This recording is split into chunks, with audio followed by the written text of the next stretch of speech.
ko nimwahagurukara duhagurutse ubwo korali imaze kudusengera no kuturirimbisha ndagira ngo noneho dusengerane. Amen. Rwose bimuzabigira umuco mu byakire. Buri muntu wese ureba umuntu kuri iruhande umwifuriza ibyiza. Reba ukuri iruhande iburyo n'ibumoso n'inyuma. Hanyuma ariko nawe nuko witekererezeho niba waje wumva unaniwe, kuko hari igihe umuntu aza kumva arananiwe pe. Niba waje urwaye, niba waje ufite ibikuremereye, iteka ryose nituze imbere y'Imana ujye wibuka kwitura imitwaro yawe. Hanyuma kandi natwe twikorerana imitwaro. Amen.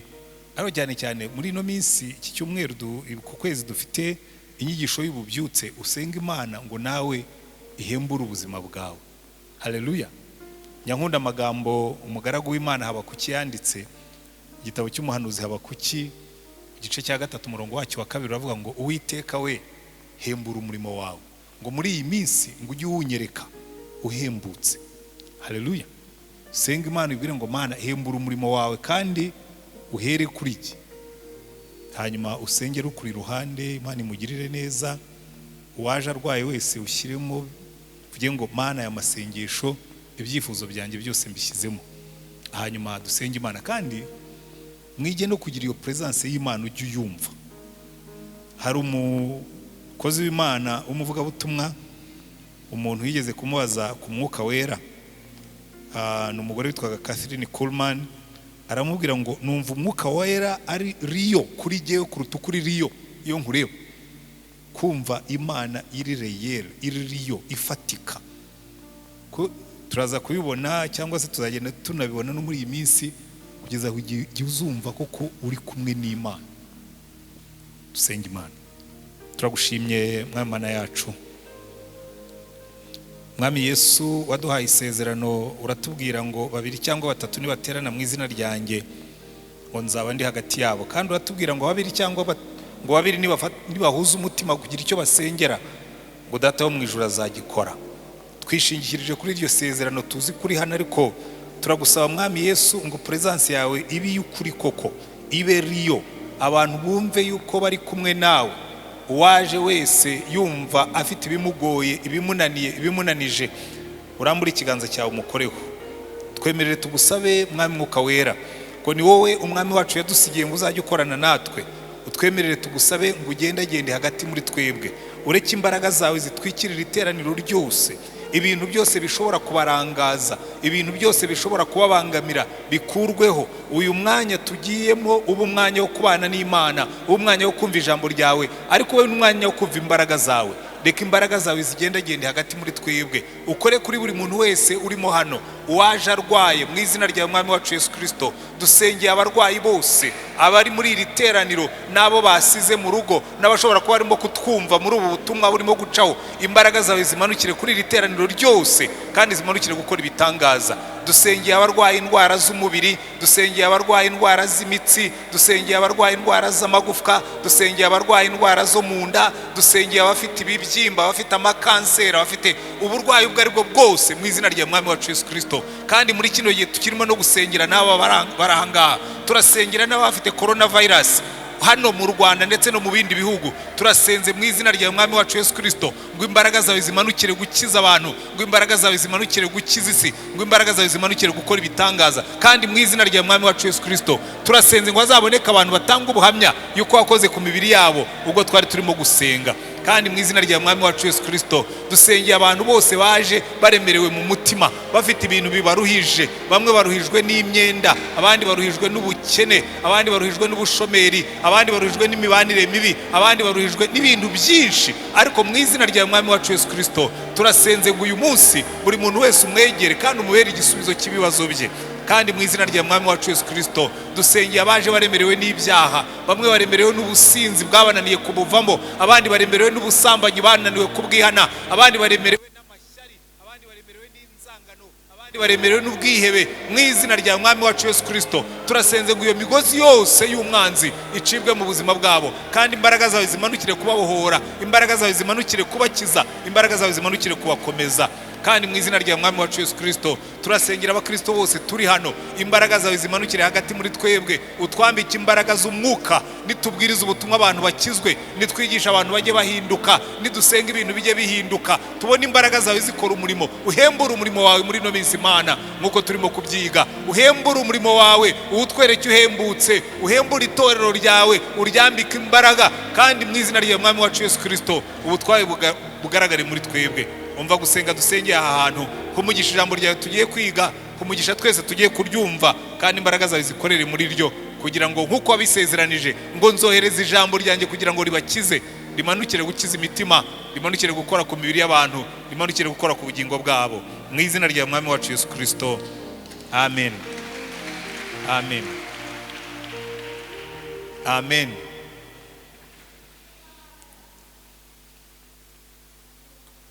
Murabizi turi mu kwezi turimo kwiga inyigisho y'ububyutse, nkomeza kubisubiramo mbibabwira ngo ubundi iyi ni inyigisho twagombye kwitaho kubera impamvu ebyiri. Impamvu ya mbere nuko turi Abangilikani. Ahantu hose abize ibintu by'umuco barakubwira ngo iyo igihugu gishaka kugira imbaraga, iyo umuryango ushaka kugira imbaraga, n'itorero ryo ushaka kugira imbaraga, rigendera mu murage waryo. Twebwe rero nk'Abangilikani turi abantu bigeze kugira revival, imanukira muri Angilikani, imanukira igahinira kwira, ifata n'andi matorero, ifata n'ibindi bihugu, ariko tugeze aho twe turasinzira. Twagombye kwibuka umurage wacu, bikadutera gusenga Imana nkuko Habakuki yasenga akavuga ngo Mana hembura umurimo wawe muri iyi minsi, uwunyereke uhembutse. Ikindi niyo nibyo byaba bitarabayeho, ubundi biba byiza iyo buri muntu wese agize guhembuka, agize kubohoka, agize kuba mushya, buri gihe uhagora Imana irimo kuguhindurira. Kirero ni ikintu dukwiriye kwifuza. Umwanditsi wa Zaburi ya 85 yaravuze ngo Mana ngo ariko ngo ntiwahembura umurimo wawe, will you revive us again, ngo uze wongere uduhembure. Ndagira ngo buri muntu wese abitekereze, kandi buriya impamvu ibintu byinshi tutabibona nuko tutabisengera, kandi impamvu tutabisengera nuko nta umutwaro wabyo tugira. Ariko buriya uramutse ugenze muri uyu mujyi, nubwo turi muri iki gihe cya corona, buriya corona hari ibintu byiza yishe, ariko hari n'ibibi yagabanije. Bimwe mu bibi yagabanije ni abantu bagukangura mu gicuku barimo gusakuza mu muhanda, ntabakibaho.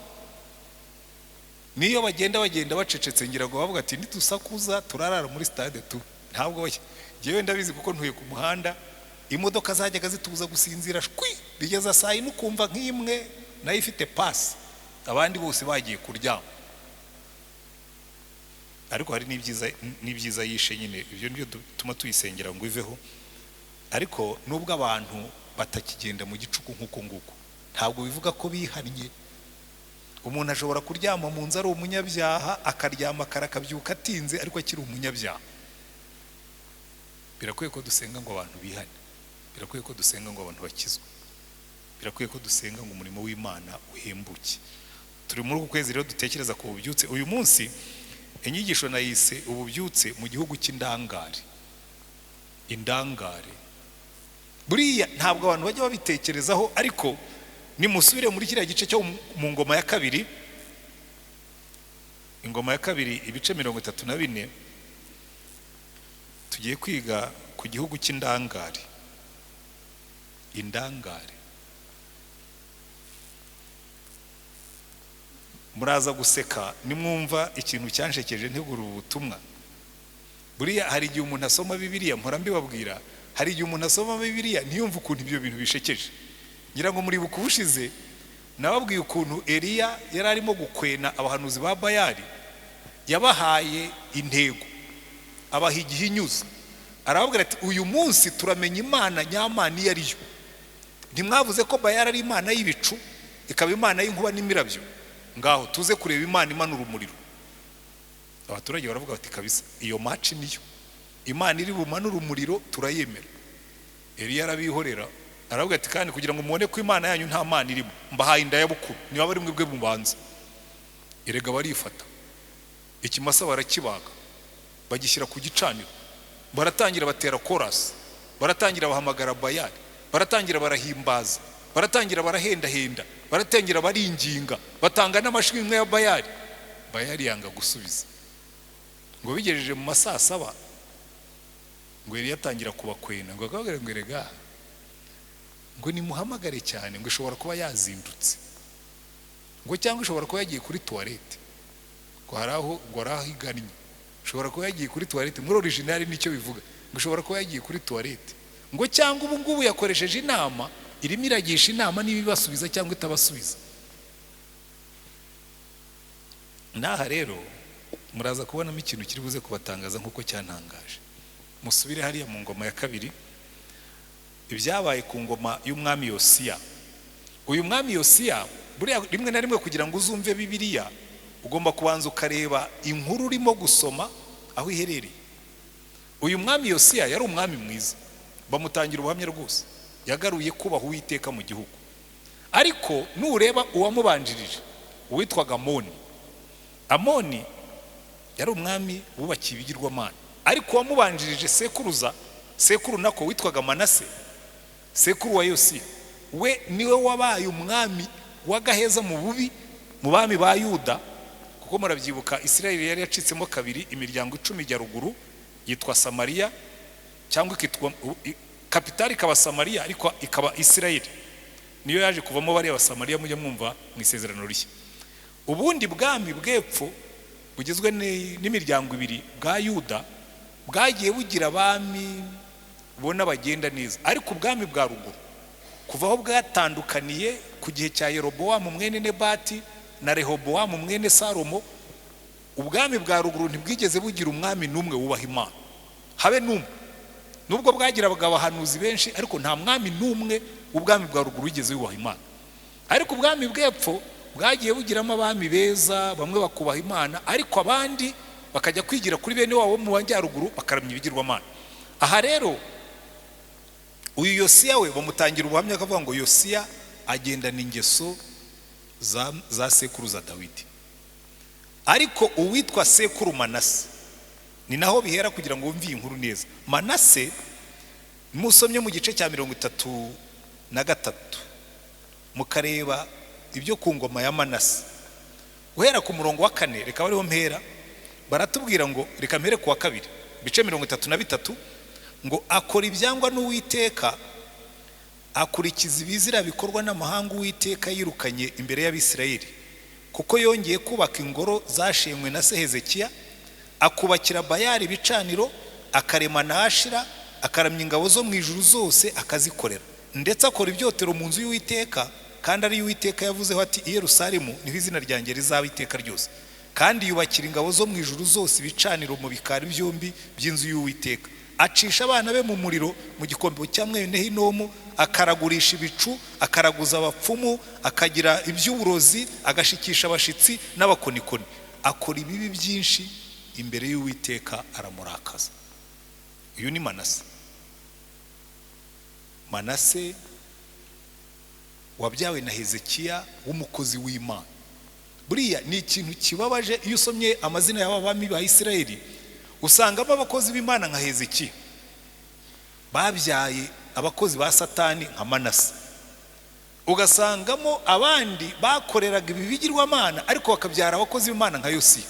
Njya mbibwira abantu nkababwira nti nubona waravukiye mu muryango udasenga ntibizaguca intege. Hari n'abakubwira ngo buriya ngo hari za karande zizankurikirana, ngo hari ibiki, nkababwira nti reka da, iyo wakiriye Yesu nta karande zinesha imbaraga z'Imana, so ntizibaho. Kereka iyo wakiriye Yesu nawe, iyo Yesu atuye muri wowe ntashobora guturana na za karande z'ibyaha, nta nubwo ashobora guturana na za karande z'abadayimoni, ntibibaho.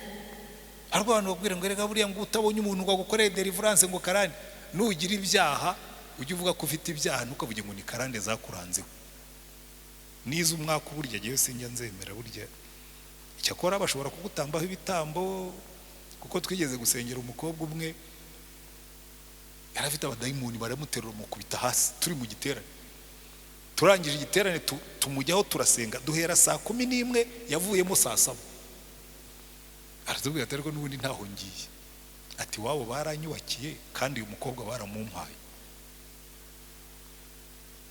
baramumpaye mwebwe nubwo murimo gutera amahane uyu n'uwanjye namuhawe n'irindi sezerano ushobora kubaho iwanyu waragutanze ariko iryo sezerano wowe ushobora kuryanga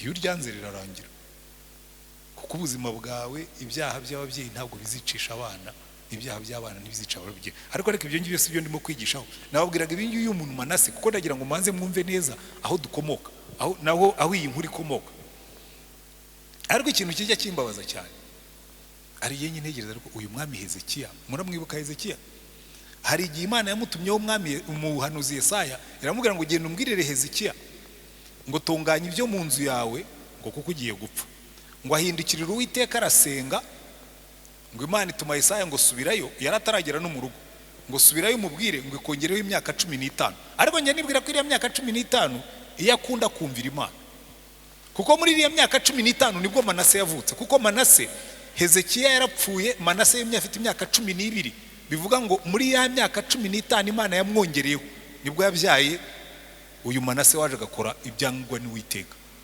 kandi muri iyo myaka nabwo nimusoma hano mu ngoma baratubwira ngo muri iyo myaka yikozemo ikindi cyaha cy'ubwirasi ariko ibyo ngibyo byose nenda kubitindaho buri mukozi w'Imana wese agira ibizamugora n'ibyo yakoze nawe ariko nibwira ko hari igihe Hezekiya ashobora kuba yararebaga inyuma akavuga tumva iyo mba ntarasenze ririya sengesho uriya muntu ntaba yaravutse ngo azakora ibyangwa n'Uwiteka birengeje urugero bituma igihugu cyose kijya mu kaga ariko nanone sibyo turimo kwiga iyo rero twigarukire ku nkuru yacu y'ububyutse mu gihugu cy'indangare buriya uyu mwami Yosiya yima yarimye araza aragerageza garura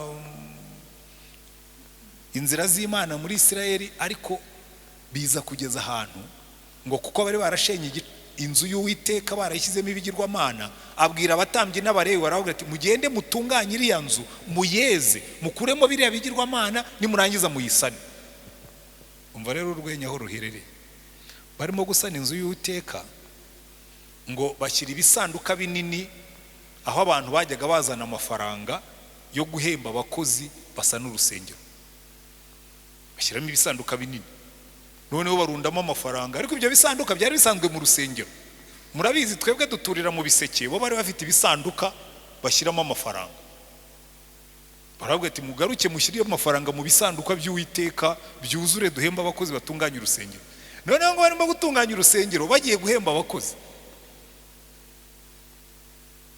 muri cya gice umurongo wa 14 ngo nukubwo wasohoraga impiya zazanywe mu nzu y'Uwiteka Hirukiya w'umutambyi yubura igitabo cy'amategeko y'Uwiteka yazanywe na Mose hano yubura ntabwo byumvikana neza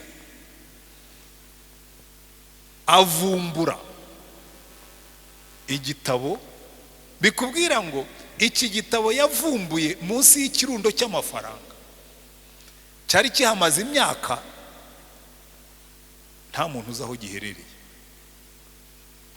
umutambyi niwe witereye hejuru ngo yo nguzi yuko cya gitabo twari twarabuze kiri hano mu giseke cy'amaturo ntabwo sinzi niba murimo kubyumva umutambyi mukuru ndaje mbibasobanuriye neza mu byumve umutambyi w'indangare wasimbuye izindi ndangare aho igitabo cy'Uwiteka kibura ntibanigore bagishaka ngo babaze ngo cyagiye noneho barundanije amafaranga yo gusana urusengero bateruye igikarito basutse babona na cya gitabo ngiki barakibonye hari inkuru nigeze gusoma ngo umukecuru afite ikibibiriya kinini yasomeragamo kubera ko murabizi buryo uko tugenda dusaza n'amaso yacu aratugora hari za bibiliya nini bakorera abasaza n'abakecuru ngira ngo bamwe murazizi noneho akagira utudarubindi ntabwo twari dutoya ariko ushobora kuzinga noneho ngo ashyira amadarubindi ye muri bibiliya kuko cyari kinini cyane hanyuma arayabura kandi akajya abwira abantu ati ngewe nta munsi n'umwe ushobora gucaho ntasomye bibiliya arambitse Bibiliya ye, amadarubindi ni mari, amara icyumweru yarabuze amadarubindi.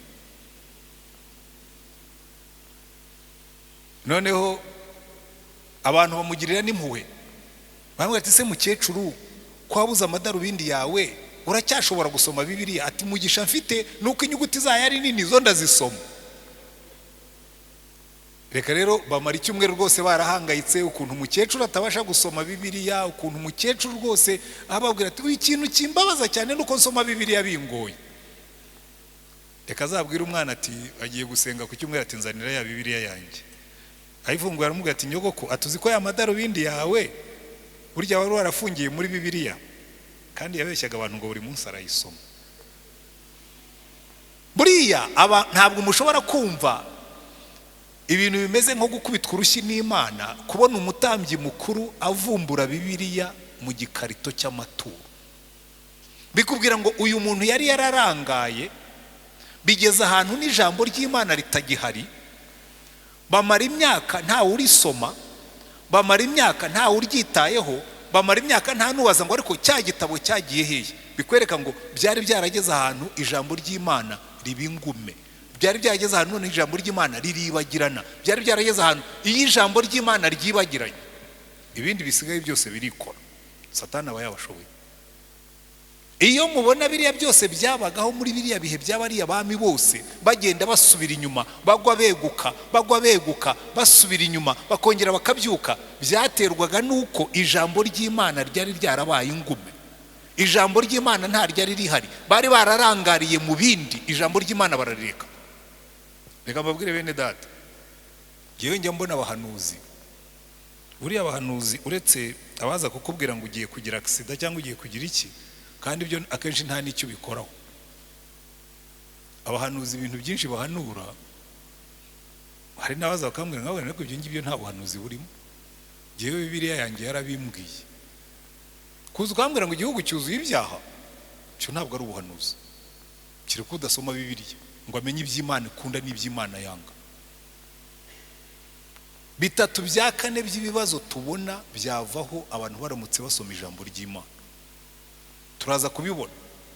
Abantu benshi bafite za Bibiliya ariko ntibazisoma, na benshi bakubwira ngo barazisoma ntibazisoma. Iki gihugu cya Isirayeli, impamvu inyigisho nayise ngo ni ububyutse mu gihugu cy'indangare, barangariye mu bindi bibagirwa iby'ingenzi. Kandi uko bari bameze muri kiriya gihe n'uno munsi niko tumeze. Ngewe nigisha abapasitori, hari igihe njya mbaha ikizamini nkabatega imitego nkamenya ko batajya basoma Bibiliya, kandi ni imitego iri semo. Ukandika ngo hitamo igisubizo kiri cyo cyangwa kitari cyo, ngo nuko Paulo n'umugore we Sira ngo bafungirwe i Filipi, yego cyangwa oya. Ukabona harimo nk'abantu bagera kuri 5 banditse ngo yego. Paulo na Sira babaye umugabo n'umugore. Kubera iki? Ntabwo ajya asoma Bibiliya ngo yibuke ko Sira yari umugabo. Kandi na hano bamwe mushobora kuba ari nuko namwe mwajyaga mubitekereza.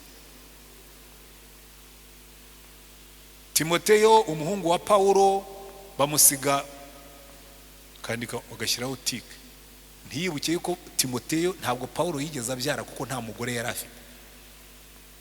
Utuntu turi simple tukagufasha kubona ko abantu badasoma Bibiliya zabo. Erego ukumva umuntu, njya mbyumva no kuri radio, aya maradiyo rero yamfashije kujya amenya ibyo abantu badasoma Bibiliya zabo. Ngo nuko Paulo na Sira, nigeze kumva umuntu yiyasira arabyigisha n'aya matwi yanjye abiri, ngo Paulo na Sira ngo basiga umwana wabo Timoteyo ngo kuko bakundaga umurimo w'Imana. Ndavuga ndakanyagwa. Paulo na Sira n'uyu basiga umwana wabo Timoteyo. Ibintu ntabwo mwe mujya mubyumva. Hashobora kuba harimo n'abandi bajyaga bitekereza gutyo, kuko Bibiliya zabo ntibazisoma. Abantu benshi mufite Bibiliya z'imitako ni decoration yo kwerekana ko uri umukristo ariko ntabwo muzisoma. Igihugu cy'indangare. Ariko reka murebe ingaruka zabyo. Gituma aba bantu bita indangare, mpereye kuri ya nkuru ya wa mukecuru icyambere. Nta kuntu ushobora gusobanura ko aba batambyi bahoraga mu iteraniro bagatamba ibitambo batajya basomera abantu ijambo ry'Imana. Ariko n'uyu munsi ndabibona. Twe tuba ku rubuga rwa pastori rugari. ari igihe ujya kubona ukabona ku cyumweru mu gitondo umupasitori yanditseho ngo hari umuntu wandusha ngo ibice biri usoma uyu munsi. Habaye ku cyumweru mu gitondo uyu mupasitori utazi ibice biri usoma uyu munsi ubu yateguye inyigisho ari bwigisha abantu. Ni ibintu ubona igihugu cy'indangare, kuko hari ibintu Imana yavuze tugomba kwitaho niba tugomba kugira revival tukagira imbaraga. Icyambere kibereka ko bari abantu babaga mu burangare. Imana yari yarategetse ngo buri mwaka uko umwaka utashye abatambyi n'abarewi ku minsi mikuru yategetswe bajye basomera ubwoko bwa Isirayeli aya mategeko yose uko angana. Niyo mpamvu bazaga bakamara icyumweru cyose baganditse i Yerusalemu. Hari iminsi 3 mikuru bagombaga kugandika i Yerusalemu abatambyi bakuru, kubera ko icyo gihe byari bigoye kwandika Bibiliya, nta macapiro yari ariho, babyandikaga n'intoki. Bagafata Bibiliya bakayibasomera bakabifata mu mutwe. Buri mwaka buri mugabo yagombaga kuza. Urumva mwebwe mushobora kumva ari ibintu bikomeye, ariko baraturusha. Niba bari kubasomera Bibiliya 3, kuko icyo gihe Bibiliya ntabwo yari n'ingiyo dufite. Amategeko ya Mose yaragizwe na bitabo 5 bya mbere. Niba bari kubasomera aya mategeko kuva ku, nta nubwo igitabo cy'itangiriro cyo nta nubwo cyari kirimo, baheraga ku kuva bakageza ku gutegeka kwa kabiri. Nicyo cyitwaga igitabo cy'amategeko ya Mose. Bagombaga kubibasomera buri mwaka inshuro 3. Nawe ufashe Bibiliya ukayirangiza inshuro 3 ku mwaka, wazageza ku myaka 60 warayumvise inshuro zirenga 180. Waba uyizi neza. Natwe turazitunze ariko ntituzisoma nkuko twagombye kuzisoma. Tumeze nk'aba ngabo. Ikindi cya kabiri, buri muntu wese, reka tujye mu gutegeka kwa kabiri kuko niho Mose yabisobanuye byose. Niyo mpamvu babyita igitabo cy'isubira amategeko cyangwa impine y'amategeko. Gutegeka kwa kabiri, buri mugabo wese, yenganze mbanze mbakoresha ikizamini ndebe abagabo muri mo hano mufite ingo, wave your hands, muzamura ibiganza mu mpepere. Abagabo rwose nyabagabo twese abafite mu pepere n'ukuboko kw'imoso n'impeta zanyu ndebe ko zigihari. Bamwe bazikuyemo kugira ngo bagaragara ari abajene, cyangwa barazitaye kubera uburangare. Ububyutse mu isi mushake impeta zanyu nazo muzisubizemo, abantu bajye mumenye ko mufite abagore. Buri mugabo wese yarategetswe, umva uko bavuga, gutegeka kwa kabiri ibice 6. Ibi byakorwaga n'abagabo. Abagore burya sinzi impamvu bari barabasoneye. Niyo bazamukaga i Yerusalemu kujya kumva aya mategeko, hagendaga abagore bagasigara ku rugo. Niyo mpamvu ba Paulo bajya bavuga ngo abagore bajye bicara bumva icyo abagabo bababwira, nuko babaga bagiye mu materaniro. Ariko none hasigaye haza abagore. Wenda niyo mpamvu ibintu byanazambye. Hasigaye haza abagore bakisigarira mu rugo. Kandi buriya kugira ngo umugore azabwire umugabo ati Imana yavuze biragorana. Umva umurongo wa 6 w'igice cya 6 mu gutegeka kwa kabiri. Aya mategeko ngutegeka uyu munsi ahore ku mutima wawe. Ujye ugira umwete wo kuyigisha abana bawe. Ujye uyavuga wicaye mu nzu yawe, nuko ugenda mu nzira, nuko uryamye, nuko ubyutse. Uyahambire ku kuboko kwawe kubera ikimenyetso, uyashyire mu ruhanga rwawe hagati y'amaso yawe, uyandike ku nkomanizo z'inzu yawe no ku byugarira byawe. Urumva aya mategeko buri mu Isirayeli wese, buri mugabo wese ufite urugo yagombaga kuyashyira ahantu haboneka hose, akanayigisha n'abana be abigambiriye. Nimumbwire ukuntu igitabo cy'amategeko abatambyi bakibuze, bagombaga kugisomera abantu bose. Nimumbwire ukuntu abaturage batababwiye bati cya gitabo kiri hehe ko mudaheruka kukidusomera. Nimumbwire ukuntu bagisomeraga abana babo nabo batagisomewe. Indangare gusa. Hanyuma abangaba kandi bakivumburiwe bari abami.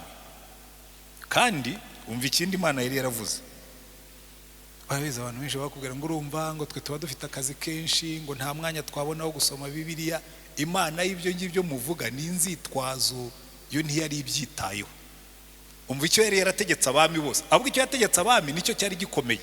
Umva mu gice cya 17 cyo gutegeka kwa kabiri. Gutegeka kwa kabiri aho ngaho mu gice cya 17 umurongo wa 18 uvuga ngo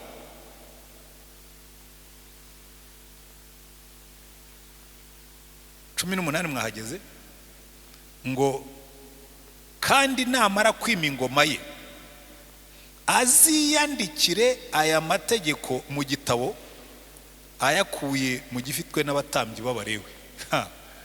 Urumva ngiye nkunda iki kintu Imana yari yarashyizeho. Ntabwo yavuze ngo bazamwandikire bamuhe kopi, oya, umwami aziyandikire aya mategeko ayakuye muri cya kindi abatambyi bari barabuze kigatwikirwa n'amakashi. Uriya umwami aziyandukurire. Tekereza umwami kwicara wazama nka pima abakristo nkabaha amabwiriza yo kwiyandukurira Bibiliya, noneho n'amakaramu yarabonetse n'impapuro. Kiragiye kwandukura byari bikomeye kubera ko wandikaga ku bintu by'ibihu n'ibikorogoto, no kwandika byari bikomeye. Ariko Imana iravuga ngo oya, umwami we bajye bamuzanira igitabo gifitwe n'abatambyi, cya kindi cyari cyaraburiye mu gikarito cy'amaturo, yiyandukurire aya mategeko yose. Kandi ari umwami yiyandukurire. Umva, reka mbibasomere. Namara kwima ingoma ye aziyandikira aya mategeko mu gitabo ayakuye mu gifitwe n'abatambyi b'Abalewi. Icyo gitabo azakibane ajya gisomamo iminsi yose akiriho, kugira ngo yige kubaha Uwiteka Imana ye no kwitondera amagambo yose y'ibi byategetswe n'aya mategeko no kuyumvira.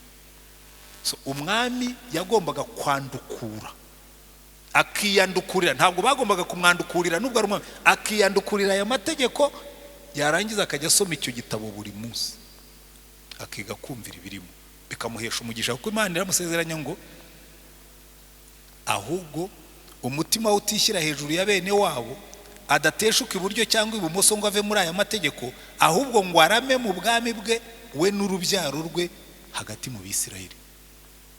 Ibanga ryo kuba umwami mwiza ryari rishingiye ku kwiyandukurira iki gitabo akajya gisomamo buri munsi nubwo yari umwami. Twebwe rero turicara ngo urumva ngo ntibyakunda, ngo riga ngo nta mwanya umuntu yabona. Isi y'indangare, isi y'indangare. Hanyuma umva uko Imana yabwiye Yosuwa, kandi Yosuwa yari umujenerali ugiye kurwana intambara. Yosuwa igice cya mbere, Imana iramubwira ngo Yosuwa ni wabaye umuyobozi wa mbere wa Isirayeli nyuma ya Mose. Igice cya mbere umurongo wa 7, ngo icyakora ukomere ushikame cyane kugira ngo witondere amategeko yose umugaragu wanjye Mose yagutegetse, ntuzayateshe uciye iburyo cyangwa ibumoso, kugira ngo ubashishwe byose aho uzajya hose. Ibiri muri iki gitabo cy'amategeko ntukarorere kubihamisha akanwa kawe, ahubwo ujye ubitekereza ku manywa na nijoro, kugira ngo ubone uko ukurikiza ibyanditswemo byose. Niho uzahirwa mu nzira zawe ukabashishwa byose. Urumva, iteka ryose iyo Imana ivuze ku ijambo ryayo ishyiraho n'isezerano y'uko abazarisoma bazaboneramo umugisha. Muzitegereze, nta hantu na hamwe Bibiliya ivuga kugendera mu ijambo ry'Imana ngo ibure kongeraho yuko uzabikora wese azavanamo umugisha. Zaburi ya mbere iravuga ngo hahirwa umuntu utajya mu nama y'ababi, ntahagarare mu nzira y'abanyabyaha, ntiyicarane n'abakobanyi. Ngo uwo nguwo igihe abandi bari mu bukobanyi, ngo we icyo yishimira, ngo amategeko y'Uwiteka niyo yishimira, ngo amategeko y'Uwiteka niyo yibwira ku manywa na nijoro. Ngo uwo nguwo ngo azahwana n'igiti cyatewe ku mugezi, ngo ibibabi byacyo ntibyuma, ngo cyera imbuto zacyo mu gihe cyacyo, ngo kandi ibyo azakora byose bizamubera byiza. Haleluya. Revival by the word, ububyutse guhemburwa n'ijambo ry'Imana. Na Yesu yarabivuze. Aya masezerano agaruka no kuri twebwe muri Yohana igice cya 14 umurongo wa 20 n'uwa 21. Aravuga ngo umuntu nankunda azitondere ijambo ryanjye. ngo kandi umuntu nankunda akitondera ijambo ryanjye ngo na data azamukunda ngo nanjye nzamukunda ngo mwiyereke ngo tuze aho ari tubane nawe. Aho uzasoma hose uzasanga yuko iteka ryose Imana isezeranya ko abayumvira bakagendera mu ijambo ryayo bazaba abanyamugisha. Reka mbereke uko bikora, jewe narabibonye. Ubundi yuza ubwenge, ikintu cya mbere kizonona ubwenge bwawe ni ibyaha. Niganye n'abanyeshuri b'abahanga twiga kuri universite, hari umuhungu yari umuhanga muri fizike na mate, yaranywaga agaheza, kuwa gatandatu akagenda akanywa, ku cyumweru agataha nimugoroba, kandi kuwa mbere hari ikizamini. Bakamuterura literally bakamwicaza ku ntebe agakora ikizamini akabona 16 kuri 20. Iyi imagine uwo munyeshuri iyaba atanywa. Ariko icyo nenda kubabwira nuko nabyo ntacyo byamumariye kurangiza lisansi uri umusinzi, ubundi icyo ukora wicwa n'inzoga, yishwe na sida. Ushobora kubura umucuruzi ufite ubwenge ugakora ukunguka, kandi muzarebe kenshi niko bigenda. Umuntu agatangira uri hamwe n'umugore wawe mwirya mukimara, akiyuha kuya nawe ukiyuha kundi, akandi ubutunzi bwamara kugwira utari kugewe ugakora nka bya bindi Rugamba yaririmbye ngo nashatse umugore narutaga none arashaje je nkibyiruka nzashaka umutoya mu muharike numvira iryo raha. Wowe umuntu wamushatse umuruta none arashaje, wowe ukibyiruka ubyirutse ujyaye, ubyirutse ubyiruwe n'iki? Ariko uzarebe iyo umuntu amaze kubona kashi bambe niko bigenda. Jewe ure sinzi ikintu indangare ziri muri iyi si. Uzi ko umusaza umeze nkanjye ufite imvi zigaragara nk'izi zanjye aragenda agafata inkumi y'imyaka 18 akayirimbira imitoma yuzuyemo ibinyoma gusa, ukajya umubwira zose ntabwo ubona kuriya muntu ashaje, ngo ariko rwose ngo nuko utamuzi, ngo muri ruhanda magaciro aguha kahe. Ni nk'ako umuntu aha shikarete nanjye ndayigura, shikarete se sinyigura narangiza nkayirya, namara kuyirya nkajugunya agapira. Indangare izo zombi ni indangare, ari uwo musaza ni indangare ni uwo, ariko harimo abakobwa muri kino gihe rero abajya bakurikira kuri za YouTube, harimo bamwe bazi ibyo barimo rwose. Hari umusireyi queen numvaga sabo bita basireyi queen abashimusi sireyi queen rwose harimo kuvuga ati jewe ndatoranya, ati jewe n'igibirika kandi bitubutse. Heri ikintu cyo gisaza kikaza bakagisereyinga kibwira ngo ningo indangare. Buri ikintu ijambo ry'Imana rimara rikwereka igikwiriye n'ikidakwiriye, ukamenya ngo ibisimba ikora kuko ntibikwiranye n'uwundi we rwose. Niyo mpamvu Imana yavuga ngo nimwiga kugendera mu ijambo ryanjye ibyo muzakora byose bizabahira. Ariko si ibyo byonyine, ibyo bitubuza kujya muri negative, ariko bikatubwira n'ibiri bizima tugomba gukora. Buriya ntushobora kumva ukuntu ugiye ndakazwa n'abakristo, abanebwe b'abakristo, indangare z'abakristo. Ijambo ry'Imana rirakubwira ngo wowe mu Kristo ibyo uzakora byose ujye ubikora nk'ukorera shobuja wo mu ijuru, ugakorera umuhinduka mwe bakakwirukana ugasubira mu bushomeri. Nta nubwo Imana izaguhera umugisha mu bujura. Njya numva abantu bavuga ngo iyo utibye umuhinde ntukira, ntabwo uzigera ukizwa n'ubujura. Ntabwo Imana izaguha umugisha uri umujura, ariko nukiranuka ugakora, Imana iteka ryose iravuga ngo nzaha umugisha imirimo y'amaboko yanyu.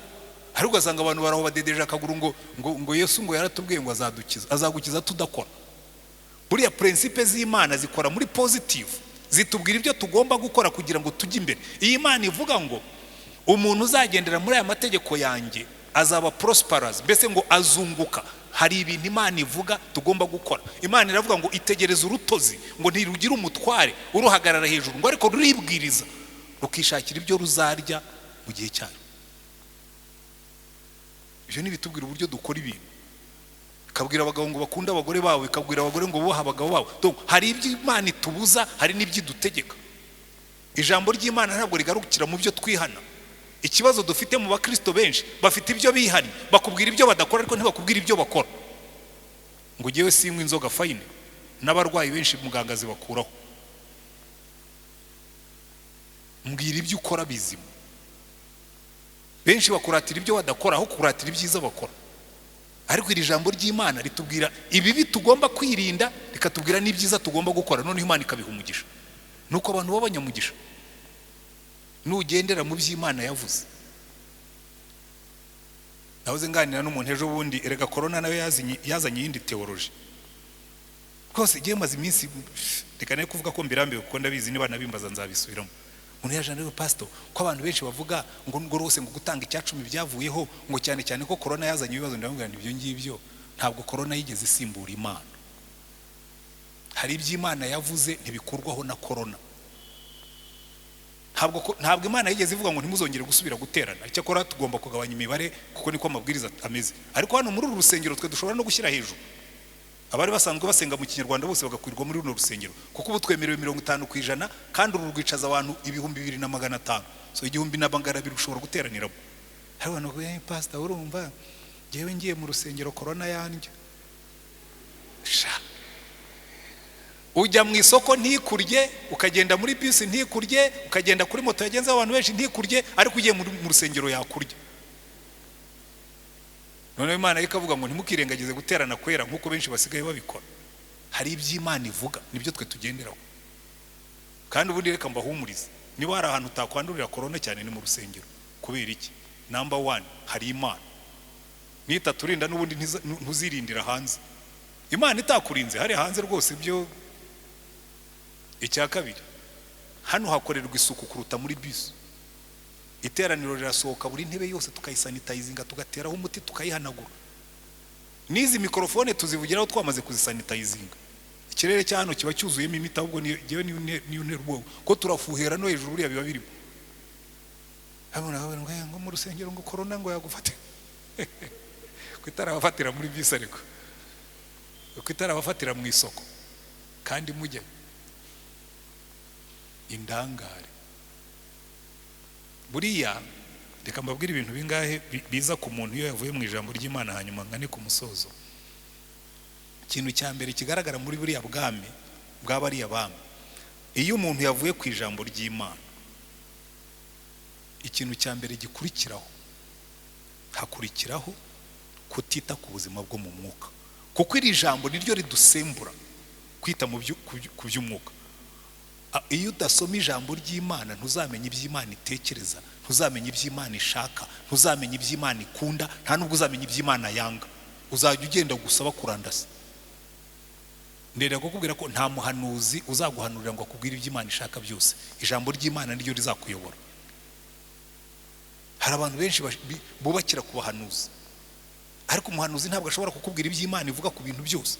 Ntabwo umuhanuzi azakubwira uburyo uzita ku bana bawe nkuko Bibiliya ibigenza. Ntabwo umuhanuzi azakubwira uburyo wita ku mugabo wawe niba uri umugore. Ntabwo umuhanuzi azakubwira uburyo wita ku mugabo wawe niba uri umugabo, ku mugore wawe niba uri umugabo. Ntabwo umuhanuzi azakubwira uburyo ukora akazi kawe niba uri umukozi. Ariko ibyo byose Bibiliya irabikubwira, ukamenya iby'Imana ishima ukabigenderamo, ukamenya iby'Imana yanga ukabyirinda, noneho ukaba muzima mu mwuka. Ariko iyo wataye ijambo ry'Imana, ikintu cya mbere kibaho utangira kuba negligent mu by'umwuka, utangira kugira ubunebwe mu bintu by'Imana. Icya kabiri cyiza, tangira kwifatanya n'abanzi b'Imana banegura ibintu by'Imana, nawe ukajyamo ukanegura, ndetse ugatangira kubumvira kuruta uko wumvira iby'Imana ivuga, ko ntabwo uzi icyo Imana ivuga, ibyo wakubwiye byose urabyakira. Aba bami ba Isirayeli nimwitegereza, iteka ryose iyo babaga bavuye ku mategeko y'Imana batangiraga kuramya ibigirwamana by'ababakikije, kuko byo byarafatikaga kandi ntacyo bisaba. Buryo uzaho umupfumu atandukaniye n'umuhanuzi. Umuhanuzi aza kubwira kuva mu byaha, umupfumu ntacyo agusaba uretse ndaguye gusa. Iteka ryose iyo Abayisirayeli bavuga ku gitabo cy'Imana bajyaga kuramya ibigirwamana by'abaturanyi. Icya gatatu cyiza,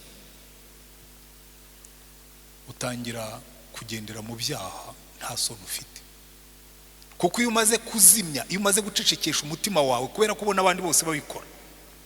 Abantu benshi muzuve muri kino gihe barakubwira ngo baravuga,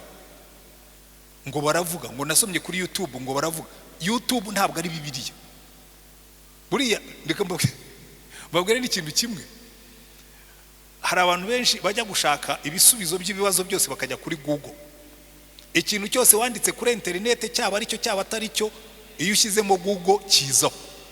Niyo nashyiraho ibinyoma nkakubwira ngo nushaka gukira, wenda tuvuge nushaka gukira kanseri ujye urya ibitunguru, uzajya kuri Google kuko nabyanditseho usange byanditseho uti haraho nabisomye, wabisomye byashyizweho nande? Ese uwo muntu afite ubuhe buhanga bw'ibyo bintu? Buriya ibintu byinshi mugenderaho ngo mwarabisomye ngo mwarabyumvise, ikizakubwira ko ari byo cyangwa atari byo, somira ijambo. Ngo ariko ngo baratubwiye ngo umugabo ashobora kuryamana n'undi mugabo ngo iyo yumva bishaka. Fine, Imana ikakubwira ngo icyo ni ikizira. Nigeze kujya impaka n'umuzungu umwe ambwira ngo ariko ngo buriya ngo impamvu muri Afrika ngo mudashyigikira abatinganyi ngo nuko mutazi science. Ntabwo ni science ndayize, ariko jewe narayize ndanasoma.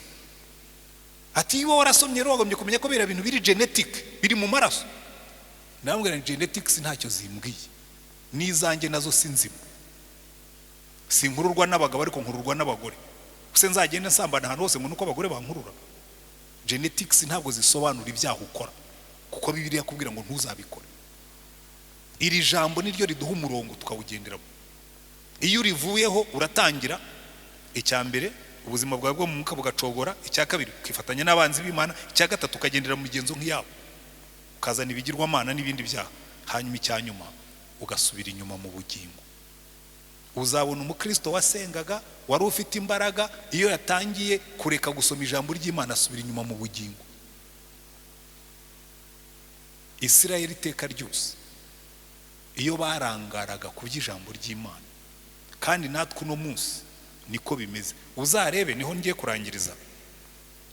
Umukozi w'Imana Paulo yandikiye Timoteyo, aramubwira ngo Timoteyo, ngo mu minsi ya nyuma hazaza ubwoko bw'indangare.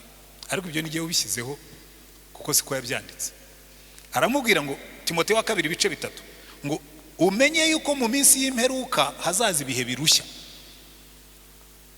Bya bindi byose maze kubabwira mugiye kubyumva none ukuntu Paulo yabyanditse, ngo kuko abantu bazaba bikunda, moral decadence, bakunda impiya za zindi zari zaratwikiriye igitabo mu gisanduka, birarira, bibona, batukana, batumvira ababyeyi, ari indashima, batarabera, badakunda n'ababo, batuzura, babeshyerana, batirinda, bagira urugomo, badakunda ibyiza, bagambana, ibyigenge, bikakaza, bakunda ibibanezeza aho gukunda Imana, bafite ishusho yo kwera ariko bagahakana imbaraga zako. Si iki gihe turimo se? Abantu buzura urusengero bafite ishusho yo kwera ariko bahakana imbaraga zako zitwa gakiza no guhinduka.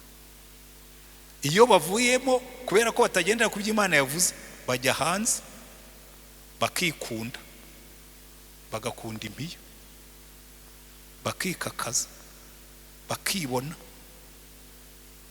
Urubyiruko ntirwumvira ababyeyi, ukamugirira neza akaba indashima, n'Imana ikamugirira neza ntayiteho, batarabera, badakunda n'ababo, batuzura, babeshyerana, bagira urugomo, badakunda ibyiza, bagambana, ibyigenge, bikakaza. Urumva buri kintu cyose kirimo hano mbabwiye ngo mugende mu nkorera ubushakashatsi, mwabona ingero zabyo. Umuntu arifata agapangira undi kuko nta Mana afite, akamubeshyera kandi bigafata. Umuntu arifata akagambanira undi kandi bigafata, kuko ari wari n'undi wese bafatanya nta Mana bazi, nta nubwo bazi icyo Imana ivuga kuri ibyo ngibyo. Umuntu arifata akikakaza, akiremaza kuko nta Mana azi. Noneho ariko mvuko Paulo abikosora, avuga ngo ariko wehoho muntu w'Imana, umurongo wa 10 w'icyo gice, ariko wehoho wakurikije neza inyigisho zanjye n'ingeso zanjye n'imigambi no kwizera no kwiyumanganya n'urukundo no kwihangana no kurengangwa kenshi no kubabazwa kenshi. Umurongo wa 14 akongera akabisubiramo ngo ariko wehoho ugume mu byo wize ukabyizezwa kuko uzwa kwigishije, kandi uzi yuko uhereye mu buto bwawe wamenyaga ibyanditswe byera bibasha kukumenyesha ubwenge bwo kukuzanira agakiza gaheshwa no kumenya Yesu Kristo. Ibyanditswe byera byose byahumetswe n'Imana kandi bigira umumaro. Akarondora ibyo bigiramo umumaro, bigira umumaro wo kwigisha umuntu no kumwemeza ibyaha bye no kumutunganya no kumuhanira gukiranuka, kugira ngo umuntu w'Imana abashyitse afite ibimukwiriye byose ngo akore imirimo myiza yose. Icyo ni ijambo ry'Imana ritumarira. Icya mbere rikwemeza ibyaha byawe, ryarangiza rikaguhanira gukiranuka, ryarangiza rikagutunganya ukabireka, ryarangiza rikakubwira ibyo ukwiriye gukora ngo ukore imirimo myiza yose, noneho ukajya uhagarara uri umuntu w'Imana wuzuye muzima. Mwambwiye ngo amen. Ariko nimusoma muri Bibiliya zanyu muzasanga niko bigenze. Muri Yeremiya igice cya 23 umurongo wa 28 wa 29 Imana iravuga ngo umva, umuhanuzi navuga ibye nibye, ngo ariko ufite ijambo ryanjye narivuge nk'uko riri, ngo ubundi ngo ijambo ryanjye rihuriye n'ibyo bihwayihwaye ibyaho. Ubwo ndimo ndabishyira mu magambo yanjye ngo kuko ijambo ryanjye ngo rimeze nk'umuriro, ngo kandi rimeze nk'inyundo imenagura urutare.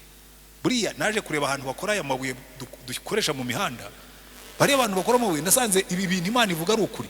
Baragenda bagacana ku kintu cy'ikibuye nk'iki, barangiza bagakubitaho ikinubi ukabona kirasaduka.